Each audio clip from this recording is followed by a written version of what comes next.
Thousands crowded onto the Florida coast. Some even rushed into the sea, all to welcome a 64-year-old lady ashore. She moved very slowly, taking several minutes to walk just a few meters, but everyone was full of anticipation, until the moment her feet left the water. The crowd erupted in cheers that filled the sky. Her name is Ned. Just 2.5 days ago, Ned entered the sea from Cuba, spending 52 hours to cross 170 kilometers, through storms, currents, sharks, and deadly jellyfish swarms, completing an unprecedented feat, crossing the Straits of Florida, swimming non-stop from Cuba to the United States. Her story has astounded millions online, and made countless people believe that age is no excuse to give up on dreams. Ned was a prodigy, already a marathon swimming world champion in the 1970s, setting multiple long-distance swimming records. At 28, she made crossing the Straits of Cuba her retirement battle. At that time, Ned was in her prime. She even built a 10-ton protective cage for herself, and had a professional team accompany her throughout. But after 42 hours, she was swollen and lifted back onto the boat, marking a failed end to her glorious career. Afterwards, Ned never swam again. Instead, she turned to a career in sports journalism, becoming a reporter.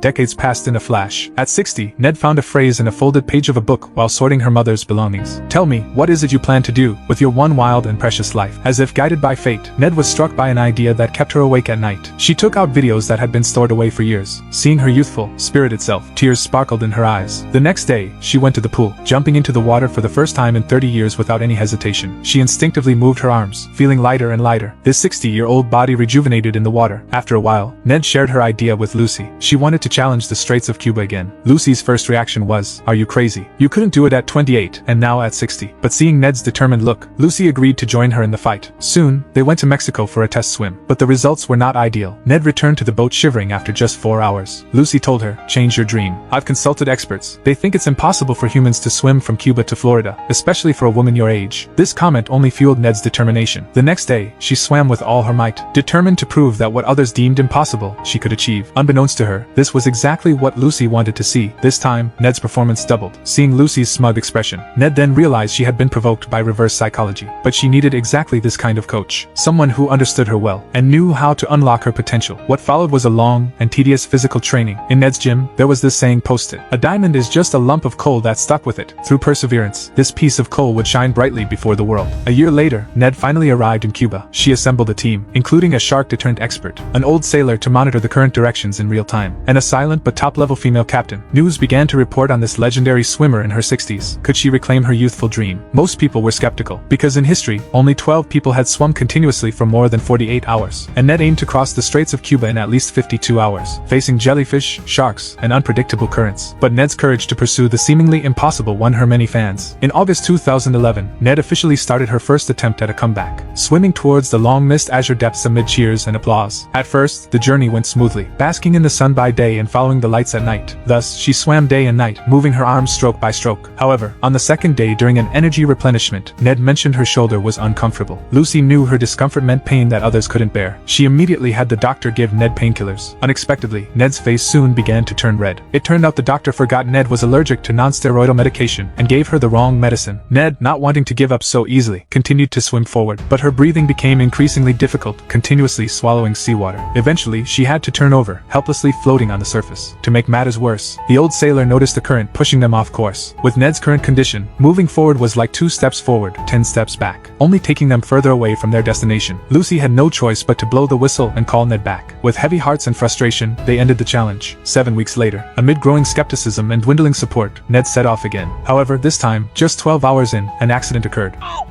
Fire! How could there be a fire in the sea? The new doctor immediately jumped in to rescue, but as he approached Ned, he was overwhelmed by a severe burning sensation. The doctor realized they were being attacked by box jellyfish. This seemingly harmless creature is one of the world's most venomous. Its tentacles deliver a pain as intense as being burned by fire. Lucy quickly administered medication to them, but the strong doctor was barely alive when pulled back onto the boat. Ned remained in the water, looking into Lucy's eyes, saying, "I don't want to give up." At this moment, she was in a dilemma. As a coach, she couldn't let Ned risk her life, but as Lucy, she couldn't bear to persuade Ned to give up. Eventually, she decided to continue forward. Ned persisted to the next day. Bright red tentacle marks on her neck reminded them how dangerous the previous night was. Lucy made a simple hood for Ned, hoping it would offer some protection, but it was in vain. My face! By evening, Ned was stung by box jellyfish again. This time, she completely lost consciousness. After being pulled back onto the boat, she momentarily stopped breathing. During the resuscitation, she suddenly took a deep breath, but that breath was not exhaled for a long time. The old sailor noticed Ned's breathing rate was the same as when she was in the water. She thought she was still swimming. This injury severely damaged Ned's body. A doctor specializing in box jellyfish said, "Humans don't develop immunity to box jellyfish venom. It only gets more severe with each sting." Ned could not afford another sting. During her long recovery, a swimming champion also aimed to cross the Straits of Cuba, in the same manner and route as Ned, but she was only 24 years old.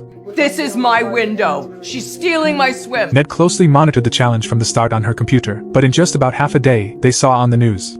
Painful stings from a swarm of the creatures just 11 hours into the swim forced McCardle to ditch the whole idea. Yeah! The opportunity fell back into Ned's hands. She rushed back to Cuba, eager to start again. But the old sailor said the weather at sea was bad, advising her to change locations or wait until next year. Ned firmly rejected the old sailor's advice. Indeed, 40 hours after they started, they encountered a storm. Their boat was tossed around. Lightning exploded right beside them. Huge waves repeatedly smashed Ned back into the water. She almost lost contact with the boat. After finally finding Ned, Lucy urged her to quickly get on the boat. No! I'm telling you! I can do it! Are you out of your mind? No! Even in such a terrifying situation, Ned wanted to continue, but Lucy knew this could endanger everyone. This failure and Ned's stubborn attitude caused team members to leave one by one. Even Lucy couldn't stand it, and had a big argument with her. Ned's obsession with her dream was so intense that she disregarded her own life and others' feelings. Working with someone like that can be admirable, but also exhausting. Alone, Ned didn't give up training, but every time she looked towards the pool, she felt something missing inside. In a speech, she shared her experiences over the past 2 years, only to realize she couldn't avoid mentioning Lucy and the team. She always believed success came from persistence, but over the years, she only focused on training and swimming. Everything else was handled by her partners, and she had overlooked this. When Ned couldn't open her hotel room door with her card, she felt a strong sense of helplessness, more distressing than being in the stormy sea. At least then, she had her teammates with her. Ned called the old sailor, and awkwardly apologized for dismissing his advice. The old sailor accepted the apology, but he also stated he couldn't come back to help her. Ned expressed her understanding, albeit reluctantly. Lucy had moved on with her own life. She visited Ned but soon left again. Ned still didn't give up. She went to Cuba alone and hired a local fisherman to assist her, but he was clearly unreliable. Lucy was also hesitant. That day, as she was driving, she heard a radio host quote that phrase.